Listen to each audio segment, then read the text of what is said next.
Declaração votos confiança ne hatou Russi João Correia no deputado Francisco de Araújo liu Russi conferência de imprensa na Behalau quarta-feira ne e a Comitê Central Fretilin Comorodili. João Correia na saudoso Xavier do Amaral Ulukili no dar secretário-geral partido AICDT declara katak votos confiança na liderança AICDT Russi nível nacional to distrital foba candidato presidente Luolo tambah hareba campanha primeira ronda, programas nebe Luolo haklaken, idêntico ao programas nebe saudoso Xavier do Amaral hakarak, ho de salva povo ne, husi terus no susar.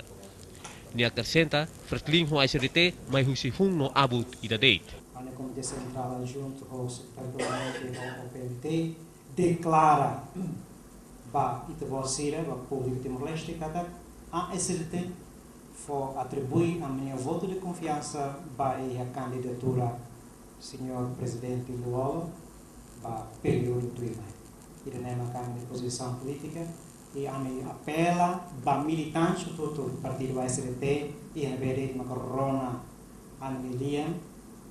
ato a junta e minha força eleitoral e minha votos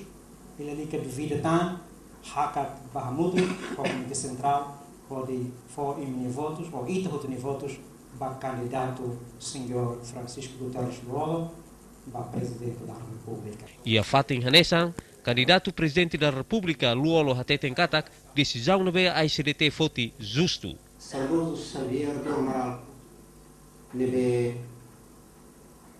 Nia Rusikela, a minha Katak, a AICDT vai ir a rola decisão do Comitê Central, a AICDT nem a rola decisão do nebe justo que temos, também Fretilin, o AICDT e também essa comida a botida de. E onde a AICDT vai ir a hakat fila palemai para poder muito o Fretilin suporta a minha candidatura para a segunda ronda, simplesmente Itahutu Hakara, a tabela reafirma da lei da Netan e tem a própria história. Candidato ne avança para a segunda ronda o número sorteio 1, até temos katak,